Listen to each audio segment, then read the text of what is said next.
Selamat datang di channel Berita News. Sebelum memasuki pembahasan jangan lupa subscribe, like, komen, tekan lonceng. Gempa dengan kekuatan magnitudo M3,0 di Kabupaten Cianjur. Pusat gempa berada di darat. Pusat gempa berada di darat 7 km barat laut Kabupaten Cianjur dan gempa ini dirasakan untuk diteruskan pada masyarakat. Tulis BMKG, Badan Meteorologi, Klimatologi, dan Geofisika, melalui website resminya. Tanggal 1 Januari tahun 2023. Gempa terjadi pada pukul 10.52/39. Gempa berada pada kedalaman 10 km dan tak berpotensi tsunami.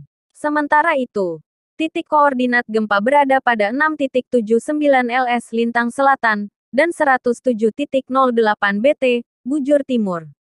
Gempa dirasakan dengan skala MMI pada wilayah Cipanas, Pacet dan Cugenang dengan skala 23, 23 dan II3. Skala MMI yang dirasakan adalah 2 yang artinya gempa tidak dirasakan atau dirasakan hanya oleh beberapa orang tetapi terekam oleh alat.